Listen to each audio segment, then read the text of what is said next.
Buenos días a todos. Qué bueno es encontrarnos en cada tiempo que consagramos, que dedicamos para estar en la presencia de Dios. Hoy es un día precioso, un día especial, un día de gozo, porque celebramos que Jesucristo vive, que Jesucristo venció la muerte, que Jesucristo resucitó.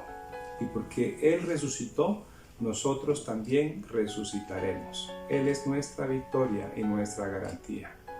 Quiero leer con ustedes el Salmo 16. Lo voy a leer en la versión Dios habla hoy. El Salmo 16 y luego una pequeña porción de Juan en el capítulo 11. Entonces, acompáñenme por favor, Salmo 16. Cuida, oh Dios, de mí, pues en ti busco protección. Yo te he dicho, tú eres mi Señor, mi bien, nada es comparable a ti. Los ídolos del país son poderosos, según dicen los que en ellos se complacen, que aumentan el número de sus imágenes y los siguen con gran devoción. Jamás tomaré parte en sus sangrientos sacrificios, jamás pronunciaré sus nombres con mis labios. Tú, Señor, eres mi todo. Tú me colmas de bendiciones. Mi vida está en tus manos. Primoroso lugar me ha tocado en suerte. Hermosa es la herencia que me ha correspondido. Bendeciré al Señor porque Él me guía y en lo último de mi ser me corrige por las noches. Siempre tengo presente al Señor. Con Él a mi derecha, nada me hará caer. Por eso dentro de mí, mi corazón está lleno de alegría. Todo mi ser vivirá confiadamente, pues no me dejarás en el sepulcro. No abandonarás en la fosa a tu amigo fiel. Me mostrarás el camino de la vida. Hay gran alegría en tu presencia. Hay dicha eterna junto a ti.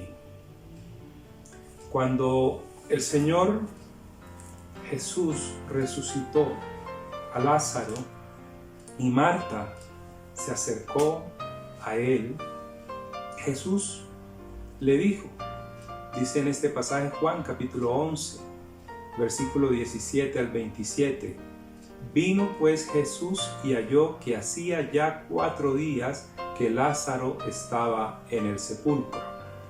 Betania estaba cerca de Jerusalén, como a 15 estadios, y muchos de los judíos habían venido a Marta y a María para consolarlas por su hermano.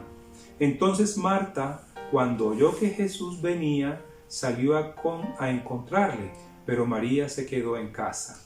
Y Marta dijo a Jesús, Señor, si hubieses estado aquí, mi hermano no habría muerto.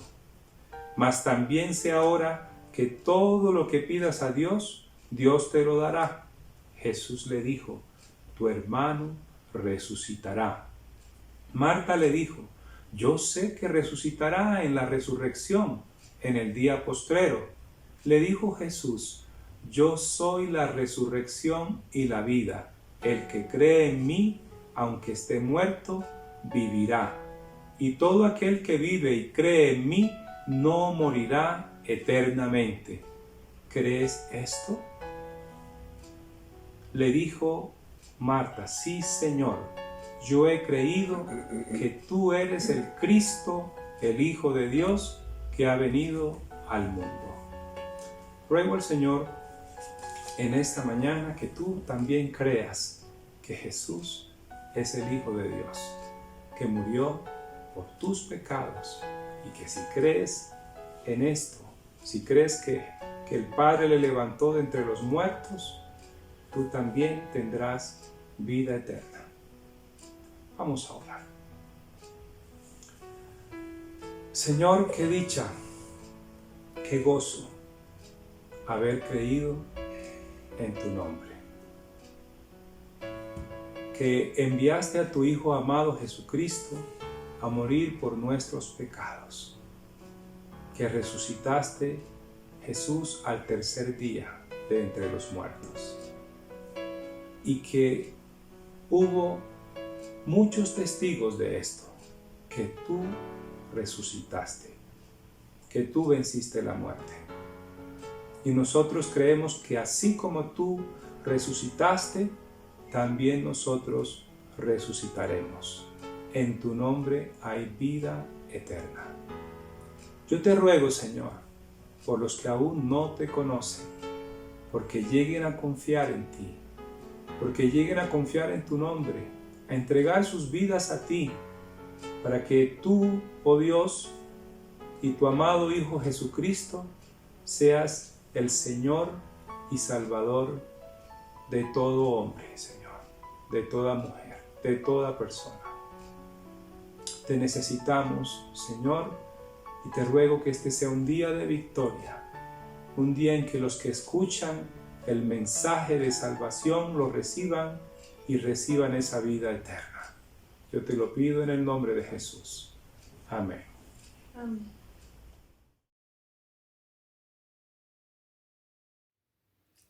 Buenos días, hermanos. Damos gracias a Dios de que nos volvemos a reunir a través de este medio de comunicación. Un día como hoy, el primer día de la semana, hace más de 2000 años, el Señor Jesús se levantó entre los muertos. Ha resucitado y hoy vive para siempre. Amén. Bueno, hermanos, dice la palabra del Señor así en San Mateo 28, versículos del 5 al 7. El ángel dijo a las mujeres: no tengan miedo, yo sé que están buscando a Jesús, el que fue crucificado. No está aquí, sino que ha resucitado, como él dijo. Vengan a ver el lugar donde lo pusieron. Vayan pronto y digan a los discípulos: ha resucitado. Y vayan a Galilea para reunirse allí de nuevo, y allí lo verán, como él lo dijo. Entonces, hermanos, les invito a que dispongamos nuestros corazones para adorar a nuestro Dios a través de la alabanza, porque Jesús vive. Amén. Acompáñenme a alabar al Señor. 1, 2, 3, Guadalupe a la cruz a morir por mí. Hoy te agradezco por amarme así. Me diste valor a mi vida, Señor. Por eso te adoro, Cristo. Fuiste a la cruz a morir por mí. Hoy te agradezco por amarme así. Me diste valor a mi vida, Señor. Por eso te adoro, Cristo.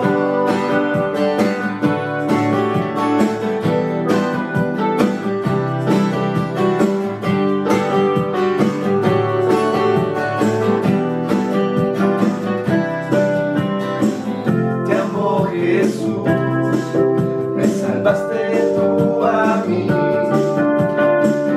Veo el antes y ahora soy feliz. Te amo, Jesús, me salvaste tú a mí. Veo el antes y ahora soy feliz. Fuiste a la cruz a morir por mí. Hoy te agradezco por amarme así. Me diste valor a mi vida, Señor. Por eso te adoro, Cristo. Fuiste a la cruz a morir por mí. Hoy te agradezco por amarme así. Me diste valor a mi vida, Señor. Por eso te adoro, Cristo.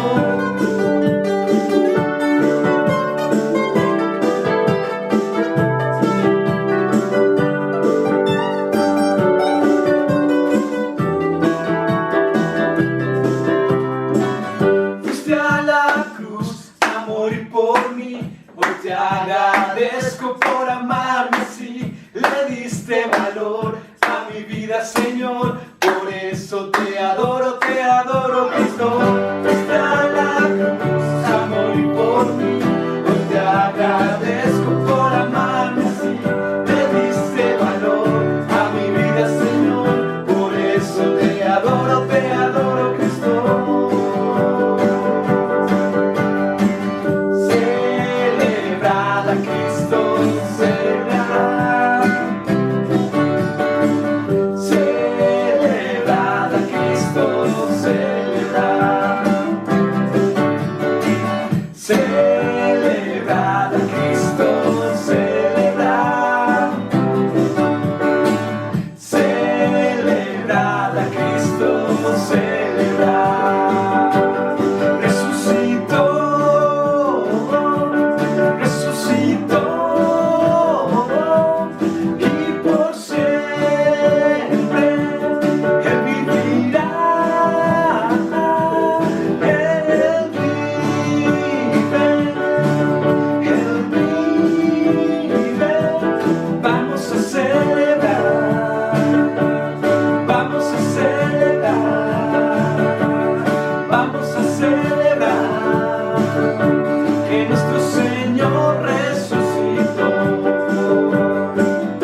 familias en el Salmo 16, una herencia escogida.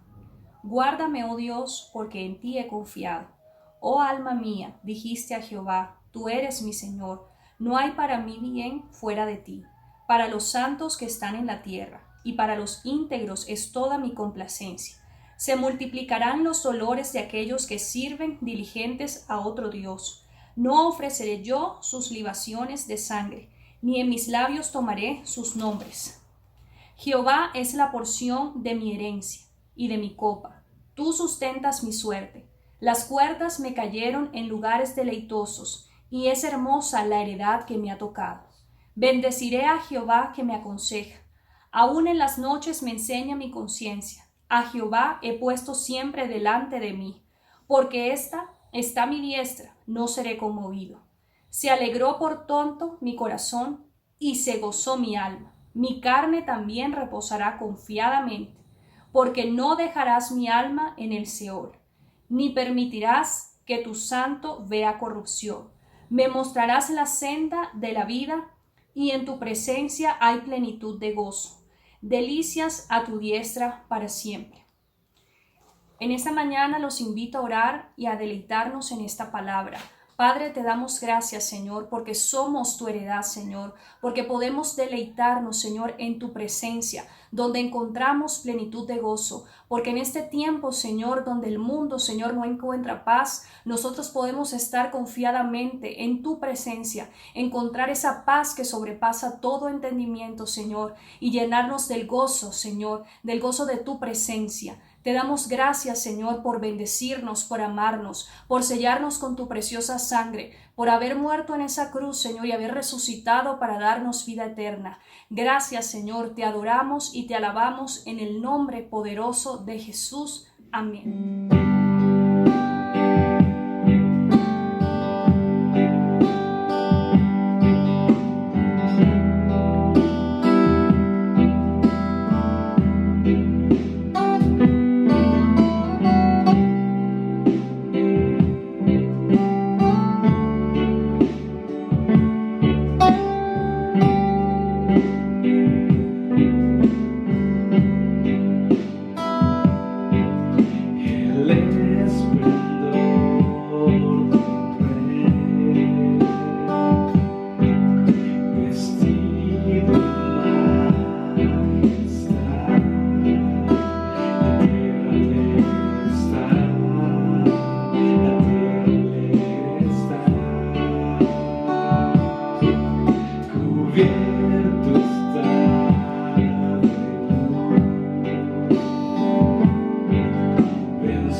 Hola a todos, es una alegría el poder estar con ustedes y espero en el Señor que todas sus cosas estén bien. Es también para mí un gran gozo tener la oportunidad de compartir la palabra del Señor a través de este medio y es mi esperanza que hable a sus mentes y a sus corazones como lo ha hecho Él conmigo al preparar este tema. Esta Semana Santa ha sido una Semana Santa atípica y única por las circunstancias que atraviesa el mundo a causa del coronavirus. En mi lectura de lo que está sucediendo, a la luz de lo que la Escritura me enseña, creo que el Señor Jesucristo ha permitido esta pandemia por varias razones. Una de ellas es tratar globalmente con el ego del hombre y con su prepotencia, al encontrarse en este momento impotente a pesar del gran avance de la ciencia y la tecnología, ante un virus mortal y con una gran capacidad de transmisión y que de una manera fuerte se previene, entre otros, sencillamente con agua y con jabón y con aislamiento. Pero creo que Dios no solamente está tratando con la humanidad en el mundo, sino que Dios está tratando también con la iglesia. Y un análisis de la iglesia, creo que no me equivoco al decir que una pandemia como la del coronavirus a nivel global tiene que despertar a la iglesia para que ella cumpla su rol, cumpla su papel en el final de los tiempos, antes del rapto de los hijos de Dios. Pero también creo que Dios ha permitido esta pandemia para tratarnos a cada uno de nosotros de una manera individual, para que quienes no conocen a Cristo, para que quienes no conocen al Señor, tengan en este momento la oportunidad de volver sus ojos a Él. Como dice el salmista, de alzar sus ojos a los montes y preguntarse, ¿de dónde viene mi socorro? Y encontrar que el socorro del hombre únicamente en este momento se encuentra en Él. Y quienes lo conocemos, quienes hemos tenido el privilegio de haber aceptado a Cristo como Señor y Salvador y de ser sus hijos, creo que es un excelente tiempo para que nosotros, los hijos de Dios, reflexionemos acerca de nuestras acciones, acerca de nuestras conductas y acerca de nuestras actitudes como hijos de Dios. Y también creo, sinceramente, que Dios ha permitido esta pandemia para mostrar a sus hijos cómo las profecías del final de los tiempos se pueden cumplir. Somos una generación realmente privilegiada. Y estos eventos que estamos viviendo, cada imagen que vemos a través de fotos, noticieros, videos de la vida real, deben de llevarnos a estudiar y a profundizar los temas acerca del reino de Dios el rapto de la iglesia de Dios, la segunda venida del Señor, el milenio y el reino eterno de Dios. No dudo en el Señor de los grandes cambios que van a haber en el mundo y que viviremos después de esta pandemia. Pero tenemos que prepararnos, y creo que es el mensaje del Señor Jesucristo, porque tendremos una gran cosecha de las personas que quieren conocer más del Señor y de aquellos que ya lo conocen, crecer más en Él. No dudo que habrán cambios sociológicos y geopolíticos y económicos, entre otros. Pero creo que cada uno de estos cambios que vamos a ver van simplemente a preparar el camino para el cumplimiento de las profecías del final de los tiempos. Creo que después de esta pandemia vamos a encontrar una iglesia purificada, y al ser purificada por Cristo va a estar enfocada a cumplir su propósito en estos tiempos que Dios ha permitido que su iglesia, su novia, se prepare para cumplir y se purifique antes de que llegue el rapto, antes de las bodas del Cordero. También creo que después de esta pandemia encontraremos a muchos hijos de Dios arrepentidos y preparados para cumplir la gran comisión. Por lo tanto, creo que en estos tiempos debemos de apropiarnos de las promesas del Señor que Él nos ha dado.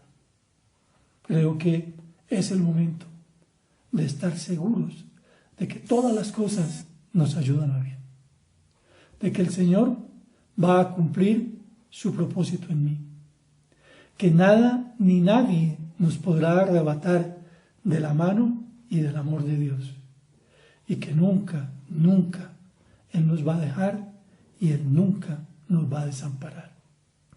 Es mi esperanza en el Señor que todos sus hijos podamos hacer nuestras las palabras de Job en Job 23 del 10 al 14.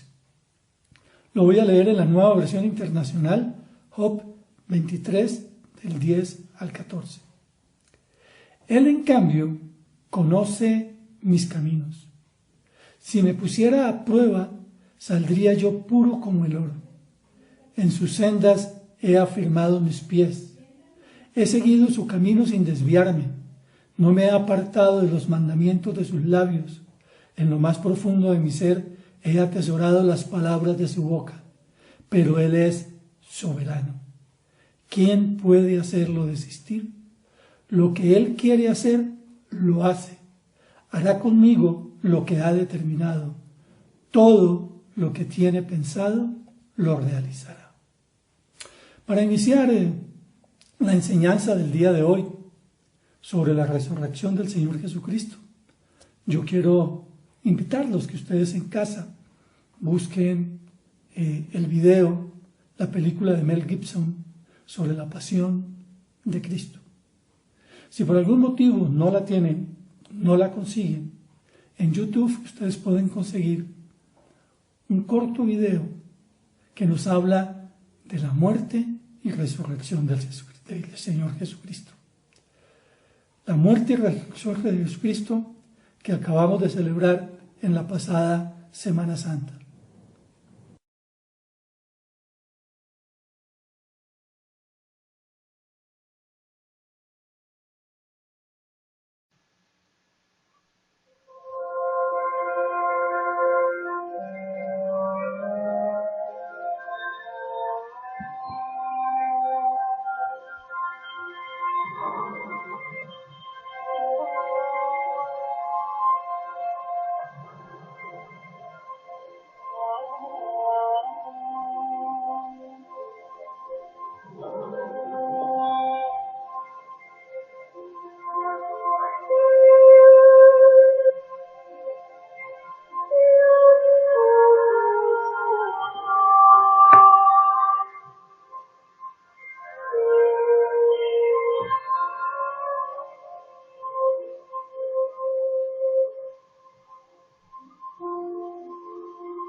En el día de hoy estaré hablando sobre el poder de la resurrección de Cristo.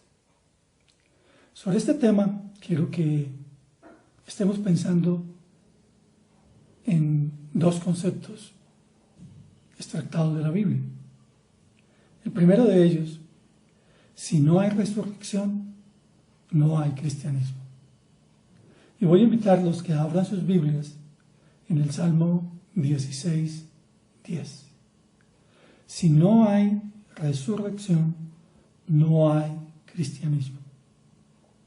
Y el segundo pensamiento que me gustaría que todos estuviéramos pensando y reflexionando es el que se encuentra en Romanos capítulo 8, versículo 11.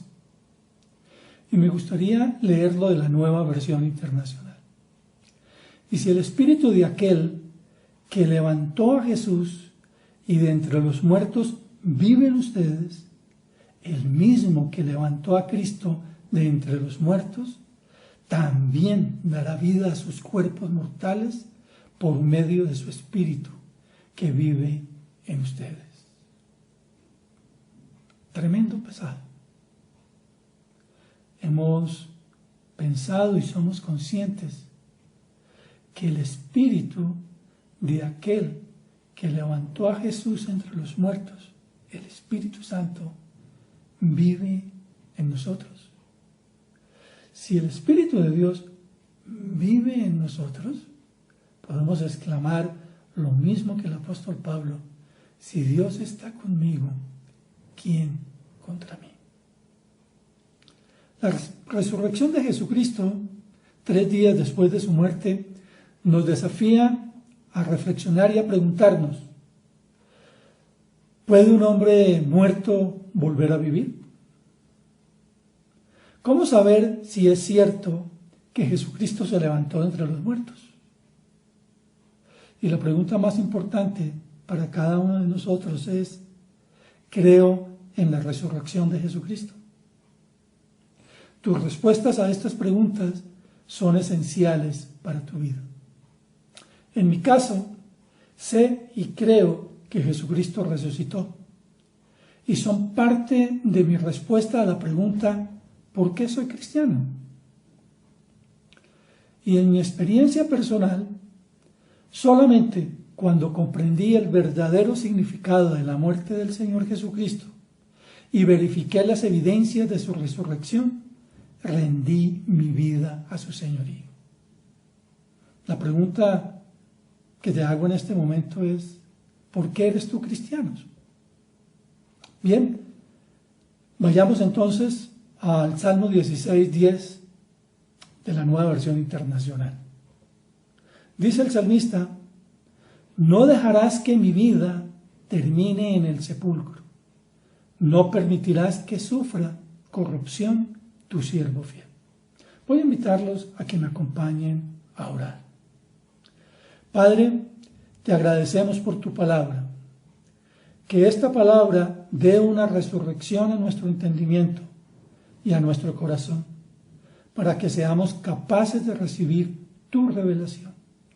Te bendecimos porque esta palabra nos permitirá mirar las cosas con la victoria que conquistaste. En el nombre del Señor Jesucristo. Amén y amén. Aunque se puede llegar a admitir que estas palabras pueden expresar la confianza del salmista en que Dios lo librará de la amenaza de la muerte, es imposible ignorar la interpretación que el apóstol Pedro y el apóstol Pablo dan a este versículo. Voy a invitarlos a que me acompañen a leer Hechos en el capítulo 2, versículos 25 al 32, lo voy a hacer en la Nueva Versión Internacional. Dice así la palabra de Dios: en efecto, David dijo de él: veía yo al Señor siempre delante de mí, porque Él está a mi derecha para que no caiga. Por eso mi corazón se alegra y canta con gozo mi lengua. Mi cuerpo también vivirá en esperanza. No dejarás que mi vida termine en el sepulcro. No permitirás que tu santo sufra corrupción. Me has dado a conocer los caminos de la vida. Me llenarás de alegría en tu presencia. Hermanos, permítame hablarles con franqueza acerca del patriarca David, que murió y fue sepultado, y cuyo sepulcro está entre nosotros hasta el día de hoy. Era profeta y sabía que Dios le había prometido bajo juramento poner en el trono a uno de sus descendientes. Fue así como previó lo que iba a suceder, refiriéndose a la resurrección del Mesías. Afirmó que Dios no dejaría que su vida terminara en el sepulcro, ni que su fin fuera la corrupción. A este Jesús Dios lo resucitó, y de ellos todos nosotros somos testigos. Ahora avancemos unos capítulos hacia adelante a Hechos capítulo 13, versículos 32 al 37. Ahora vamos a ver un discurso del apóstol Pablo, que dice así: nosotros les anunciamos a ustedes las buenas nuevas respecto a las promesas hechas a nuestros antepasados. Dios nos las ha cumplido plenamente a nosotros, los descendientes de ellos, al resucitar a Jesús, como está escrito en el 2 Salmo. Tú eres mi hijo, hoy mismo te he engendrado. Dios lo resucitó para que no volviera jamás a la corrupción. Así se cumplieron estas palabras: yo les daré las bendiciones santas y seguras prometidas a David. Por eso dice en otro pasaje: no permitirás que el fin de tu santo sea la corrupción. Ciertamente David, después de servir a su propia generación conforme al propósito de Dios, murió, fue sepultado con sus antepasados y su cuerpo sufrió la corrupción. Pero aquel a quien Dios resucitó no sufrió la corrupción de su cuerpo.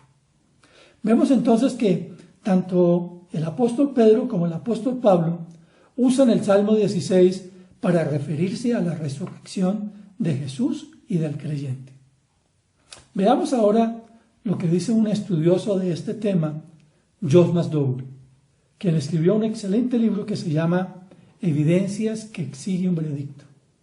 Y en este libro, Josh McDowell afirma lo siguiente: después de más de 700 horas de estudiar este asunto y de investigar en detalle su fundamento, he llegado a la conclusión de que la resurrección de Jesucristo es uno de los fraudes más perversos, malignos y crueles que se haya anidado en el corazón de los hombres, o es el hecho más fantástico de la historia. La resurrección de Jesucristo y el cristianismo permanecen en pie o caen juntos. Y dice John McDowell que en una ocasión un estudiante de la Universidad de Uruguay le dijo: profesor McDowell, ¿por qué no puede usted refutar el cristianismo? Y dice Josh: yo respondí, por una sola y simple razón: no estoy en condiciones de poder negar un evento histórico y la resurrección de Jesucristo. Aquí me hace una pregunta interesante.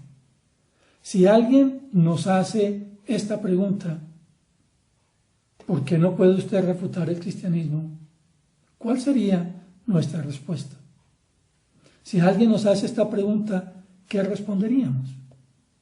Ahora permítame compartir con ustedes lo que dice Francis Collins, que es director del proyecto del genoma humano. Dice Francis Collins: ahora la resurrección y la crucifixión surgían como convincente solución al vacío que se abría entre Dios y yo, un vacío cuya distancia podía ser salvada por la persona de Jesucristo. Tremenda frase. Pero déjeme compartirle otras dos frases de otros dos autores cristianos.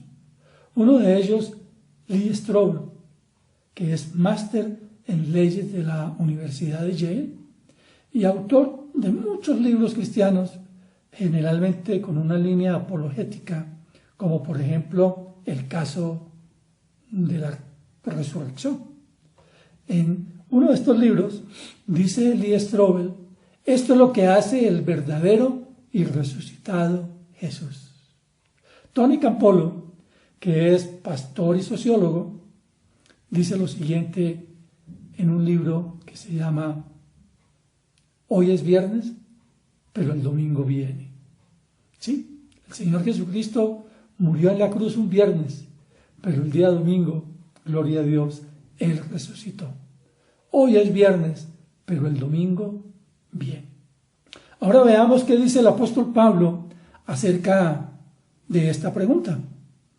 En 1 Corintios, capítulo 15, versículos 1 al 8, dice lo siguiente el apóstol Pablo: ahora, hermanos, quiero recordarles el evangelio que les prediqué, el mismo que recibieron y en el cual se mantienen firmes.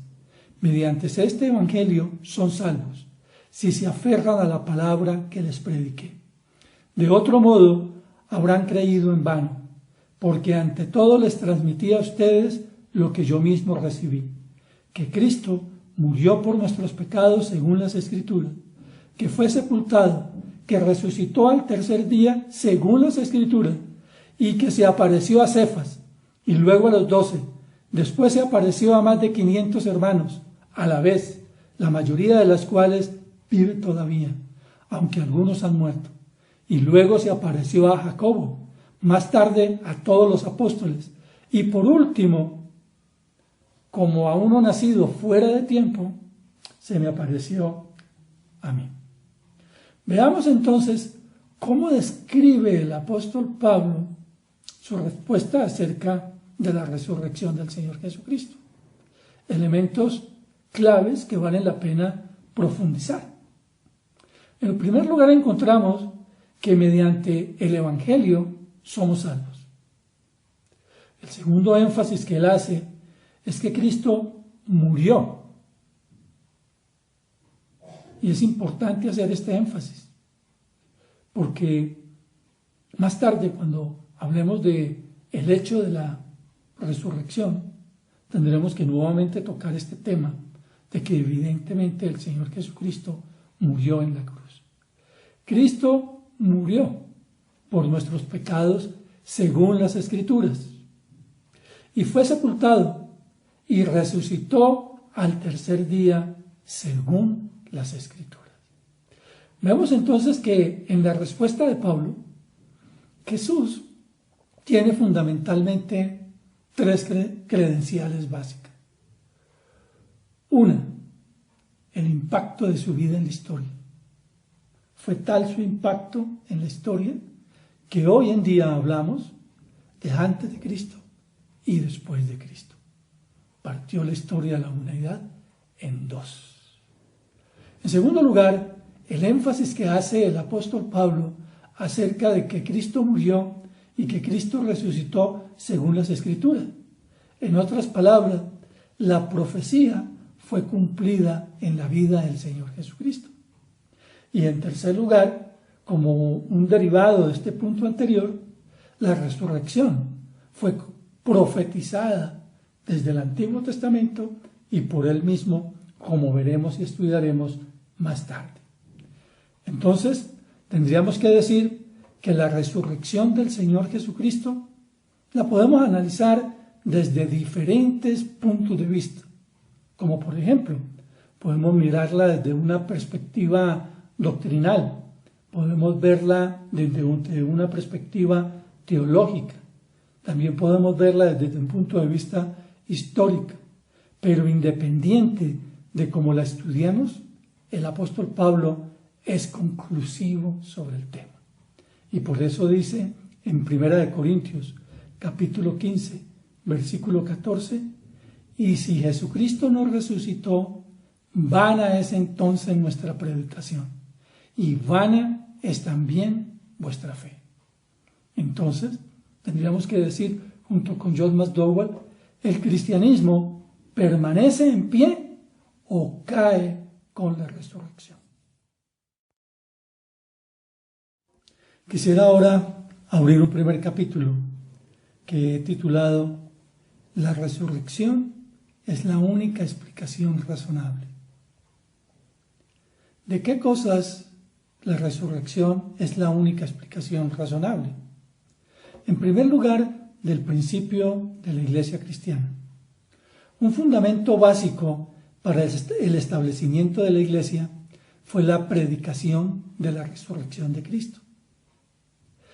Veamos Hechos 10 del verso 38 al 41. Hechos 10, 38 al 41. Pero hay muchos pasajes, fundamentalmente en Hechos, que complementan el pasaje que voy a leer. Por ejemplo, Hechos 1 del 21 al 22, 2 del 23 al 24, 2 del 31 al 32, capítulo 3, 14 y 15, capítulo 3, 26, capítulo 4, 10, capítulo 5, 30, y el que vamos a leer, que es Hechos, capítulo 10, versículos 38 al 41. Dice así la palabra de Dios.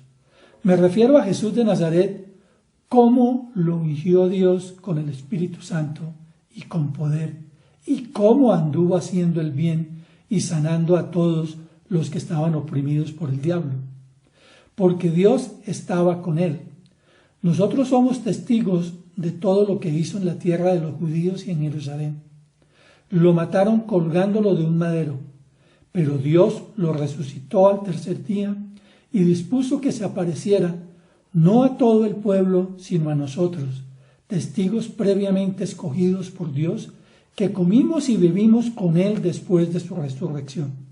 Él nos mandó a predicar el pueblo y a dar solemne testimonio de que ha sido nombrado por Dios como juez de vivos y muertos. Entonces, en primer lugar, la única explicación razonable para la existencia y el principio de la iglesia cristiana fue la resurrección del Señor Jesucristo. Entonces, la explicación para la existencia de la iglesia es su fe en la resurrección. En segundo lugar, la resurrección es la única explicación razonable para la transformación de sus discípulos. Por ejemplo, vemos a Pedro al final de los evangelios que llora amargamente por negarlo y lo niega con juramento. Pero poco tiempo después vemos como Pedro osadamente se pone en pie y predica, y toda su prédica está centrada en la resurrección. Esto ustedes lo pueden ver si estudian, por ejemplo, Mateo capítulo 26, versículo 75, y lo comparan con Hechos capítulo 2, del 14 al 41. La única manera que podemos explicar este cambio, esta transformación de Pedro, fue que el Señor Jesucristo resucitó. Veamos el caso de Tomás el incrédulo. Unos días antes decía de que si él no metía sus dedos en las llagas en el costado del Señor Jesucristo, no creería. Pero una semana más tarde, de rodillas, él exclama: Señor mío y Dios mío. Esto lo podemos estudiar en Juan 20, versículo 19. La única explicación del cambio de Tomás es la resurrección del Señor Jesucristo. Pero también podemos tomar como ejemplo a Santiago, el hermano del Señor. Santiago o Jacobo no creía en el Señor Jesucristo. Esto lo podemos ver en Juan capítulo 7, versículo 5. Pero luego en Hechos capítulo 1, versículo 14, encontramos que Santiago es creyente, se había convertido al Señor. La única explicación de la transformación de los discípulos del Señor es la resurrección. Y en tercer lugar, tenemos que hablar que la única explicación razonable del testimonio del apóstol Pablo es la resurrección. Vemos a Pablo, que era Saulo el fariseo. Y Saulo el fariseo se convierte en apóstol, en el apóstol Pablo. El fanático perseguidor en un predicador de la fe. Y es lo que él dice en 1 Corintios capítulo 15, versículo 8. Y por último, como uno nacido fuera de tiempo, se me apareció también a mí. Entonces, si no es verdad la resurrección, no es verdad el cristianismo. Hablemos ahora de la comprobación. La resurrección se comprueba por las apariciones del resucitado. En primer lugar, veremos la aparición de Jesús a María Magdalena. Esto lo encontramos en Juan 20, del 11 al 17. Dice así: pero María se quedó afuera, llorando junto al sepulcro. Mientras lloraba, se inclinó para mirar dentro del sepulcro. Vio a 2 ángeles vestidos de blanco, sentados donde había estado el cuerpo de Jesús, uno a la cabecera y otro a los pies. ¿Por qué lloras, mujer?, le preguntaron los ángeles. Es que se han llevado a mi Señor y no sé dónde lo han puesto, le respondió. Apenas dijo esto, volvió la mirada y allí vio a Jesús de pie, aunque no sabía que era él. Jesús le dijo: ¿por qué lloras, mujer? ¿A quién buscan? Ella, pensando que se trataba del que cuidaba el huerto, le dijo: Señor, si usted se lo ha llevado, dígame dónde lo ha puesto y yo iré por él. María le dijo Jesús. María, le dijo Jesús. Ella se volvió y exclamó: Raboni, que en arameo significa maestro. Suéltame, porque todavía no he vuelto al Padre. Ve a mis hermanos y diles: vuelvo a mi Padre, que es Padre de ustedes, a mi Dios, que es Dios de ustedes. Impresionante la fidelidad de María Magdalena y el amor espiritual profundo por Jesús. Y por ello tuvo el privilegio de ser la primera persona de ver a Jesús. La fidelidad y el amor son recompensados. En segundo lugar, analicemos ahora la aparición del Señor Jesucristo a los discípulos camino de Emaús. Esto lo encontramos en Lucas capítulo 24 del 13 al 21. Dice así: aquel mismo día 2 de ellos se dirigían a un pueblo llamado Emaús, a unos 11 kilómetros de Jerusalén. Iban conversando sobre todo lo que había acontecido. Sucedió que mientras hablaban y discutían, Jesús mismo se acercó y comenzó a caminar con ellos, pero no lo reconocieron, pues sus ojos estaban velados.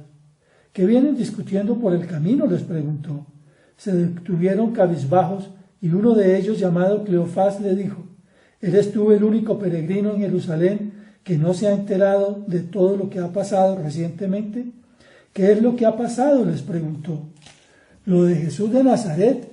Era un profeta poderoso en obras y en palabras delante de Dios y de todo el pueblo. Los jefes de los sacerdotes y nuestros gobernantes lo entregaron para ser condenado a muerte y lo crucificaron. Pero nosotros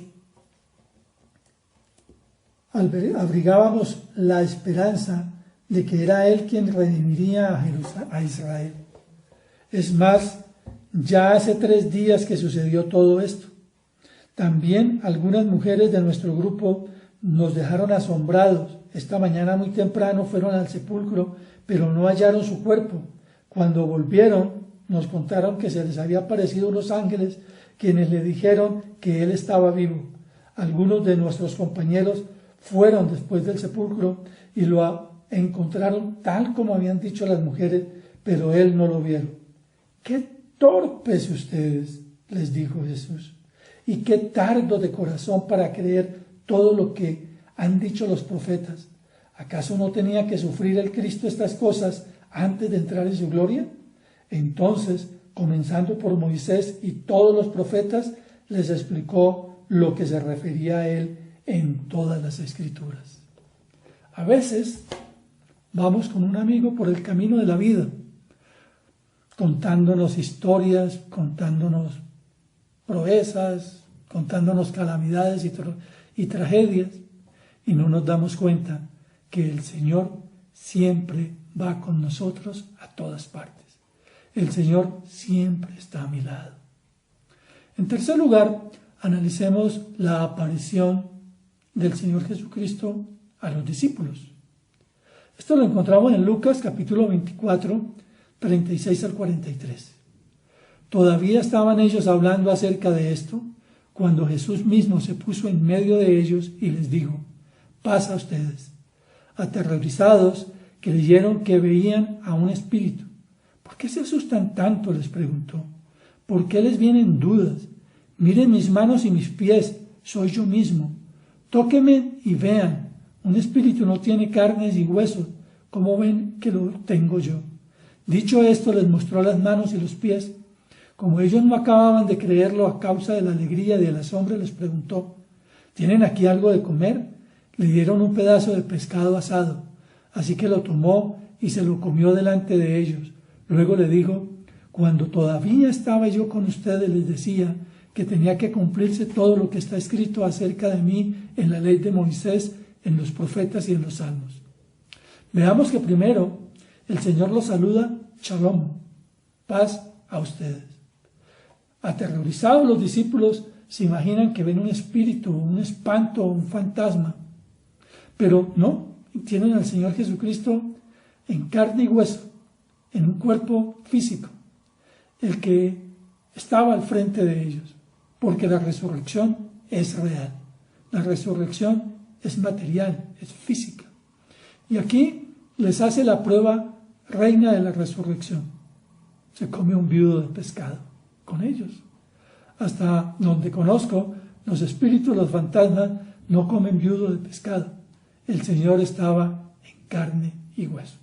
Por eso el pastor Darío Silva y Silva dice: buena noticia para los amantes de la buena mesa.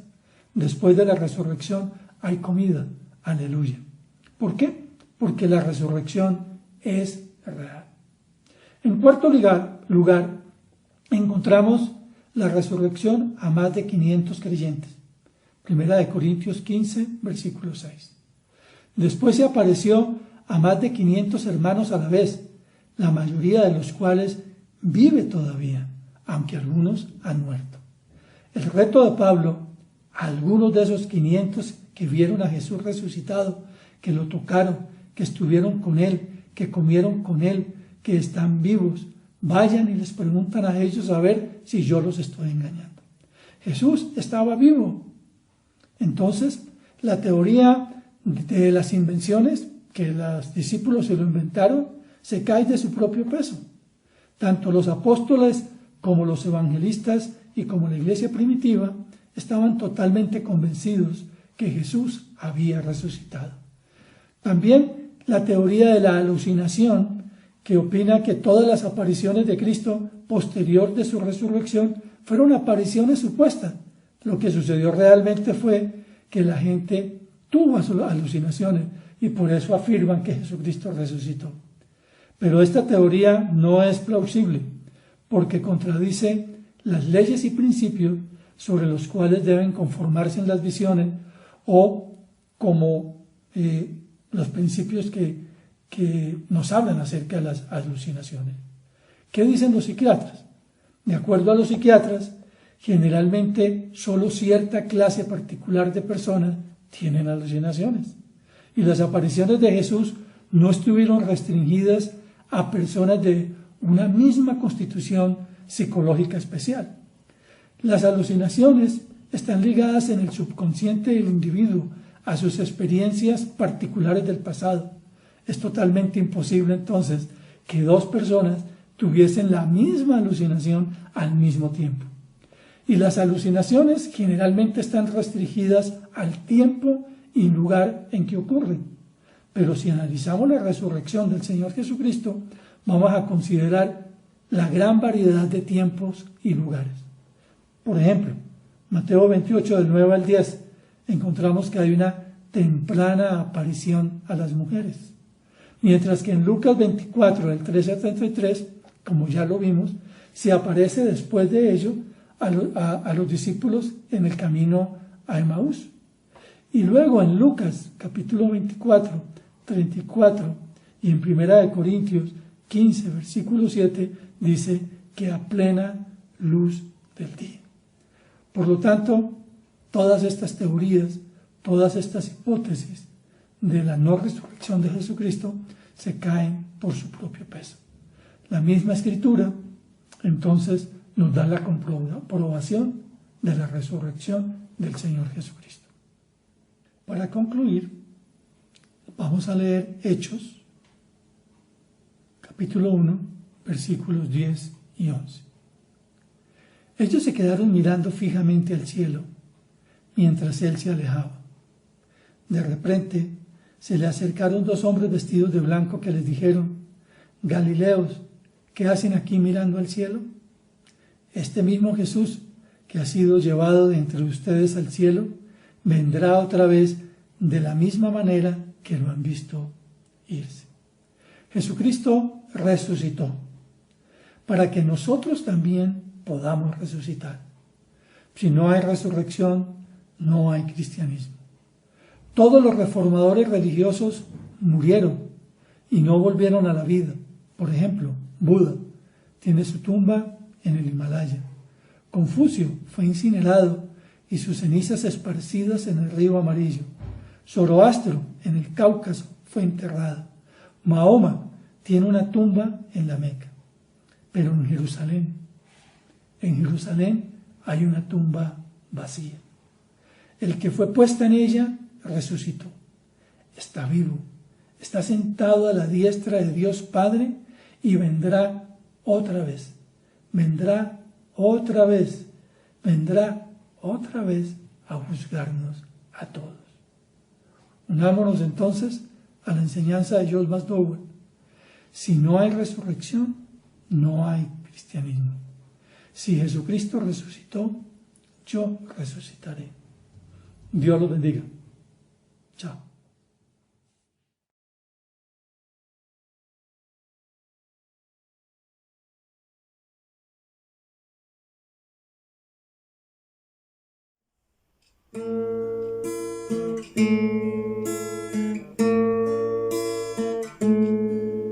En memoria de ti, Jesús de Nazaret, nos reunimos hoy aquí en tu nombre.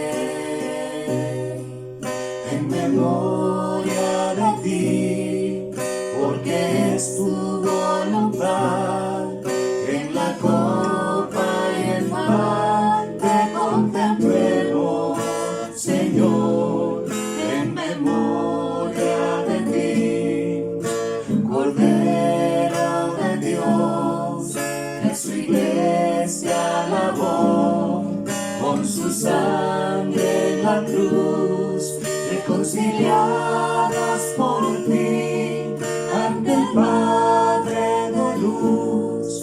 Somos uno, Señor, en perfecta unidad.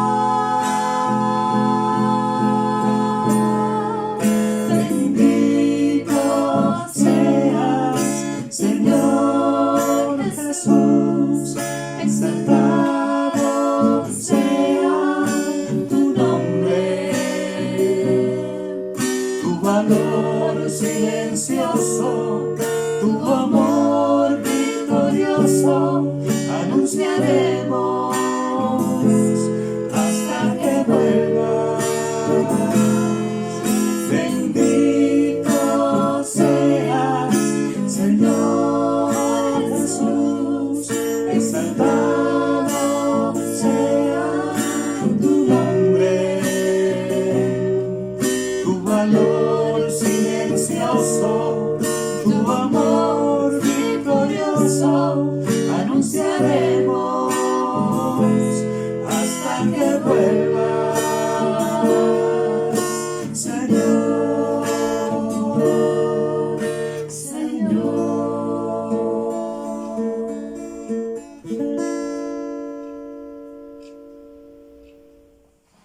Hoy celebramos la Cena del Señor y lo celebramos de una manera especial, en familia, en casa. Y me hace recordar, me hace pensar que la familia es la primera iglesia, es la iglesia en casa, donde convivimos con todas nuestras imperfecciones, con todos nuestros defectos, pero también aprovechamos las virtudes de cada uno. Y es un momento para disfrutarlo en plena cercanía, como ya también habíamos visto, perdonándonos los unos a los otros, amándonos, aceptándonos, así como Jesucristo nos perdonó a nosotros. Celebramos que Jesucristo murió por nuestros pecados. Celebramos que Jesucristo resucitó, que Él se entregó en cuerpo, en alma, en espíritu, se entregó con todo su ser para que nosotros tuviéramos ese perdón, esa reconciliación con el Padre. Cada vez que comemos de este pan, cada vez que tomamos de esa copa, la muerte del Señor anunciamos hasta que Él venga. Un día el Señor Jesús, en la víspera, cuando instituyó la Cena del Señor, dijo: este vino lo volveremos a tomar nuevamente en las bodas del Cordero. Y yo espero que si tú todavía no has recibido a Jesucristo como tu Señor y Salvador, puedas abrirle tu corazón para que juntos un día podamos celebrar esta cena, esa gran cena, las bodas del Cordero. Vamos entonces a partir este pan, y yo voy aquí a invitar a mi esposa que ore por el pan y también nos expliques del significado de ese pan. Bueno, estaba pensando ahora que tenemos aquí este pan, que a propósito de Isabela, gracias que lo preparaste, que para llegar a estar así como lo vemos, el trigo que fue cosechado, sembrado y cosechado por los agricultores, tuvo que ser recogido, trillado, molido, luego mezclado. Luego Isabel hizo la masa, le hizo huequitos, lo pulló, luego lo metió en un horno y el calor lo terminó de preparar y de cocinar. Y asimismo Jesús dijo: yo soy el pan de vida, y su cuerpo fue realmente molido, trillado, maltratado para hacerse digerible a nosotros, para hacerse cercano a nosotros. Y él dice que yo soy el pan de vida, y dijo que el que no comiera de este pan, ¿cómo se dice? Bueno, que debíamos comer de él. Y yo decía, qué difícil fue para los discípulos y qué difícil es para uno entender cómo así que si no como de ese pan no tengo parte con él. Y es porque él quiere ser parte de nosotros cuando comemos algo. Y cuando comamos este pan, el que ustedes tengan en sus casas, esos componentes de ese pan llegan a ser parte de ustedes y van a correr por su sangre, ¿sí? Y van a modificar su cuerpo desde el interior.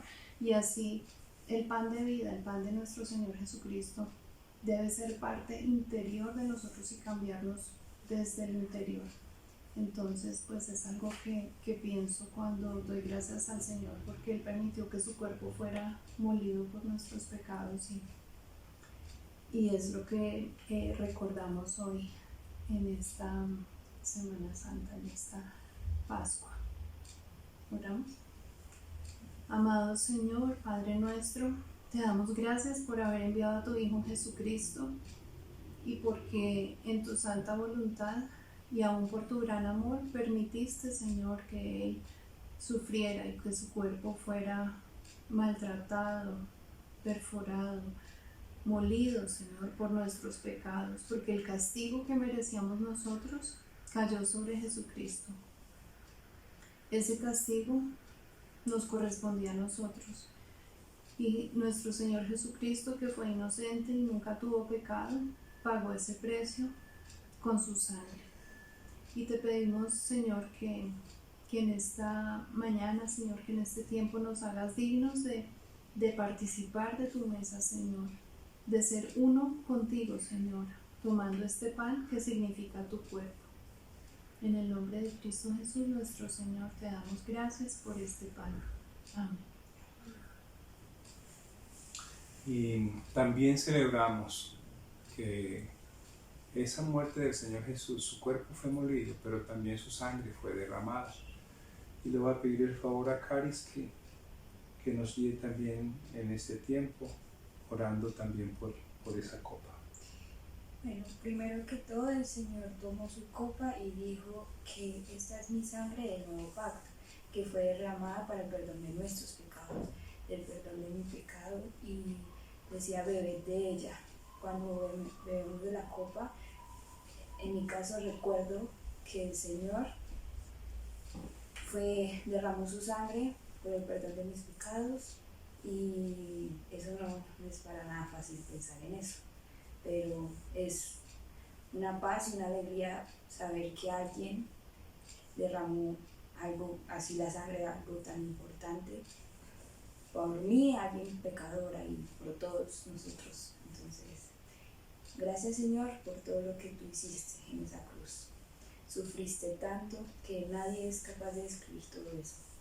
Gracias, Señor, porque gracias a esa sangre que fue derramada, hoy en día puedo decir que estoy perdonada, gracias a ti, que mis pecados fueron lavados, Señor, limpiados, y ahora puedo estar contigo, Señor, y estaré contigo cuando todo esto termine, Señor.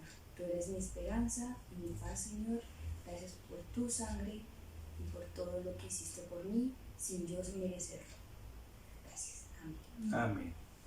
Vamos a partir el pan y vamos a tomar de la copa.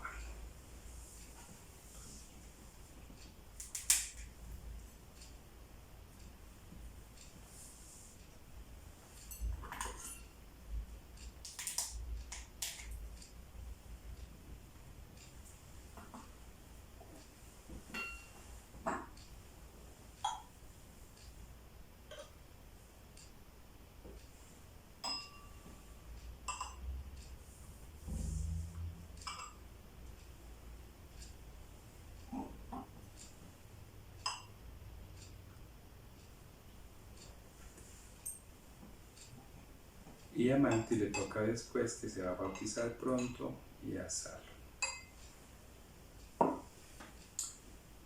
Comamos de este pan, que significa ese cuerpo de Cristo, su humanidad dada, entregada por nosotros, y esa copa que representa la sangre de Jesús derramada por nuestros pecados. Comed del pan y tomad de la copa.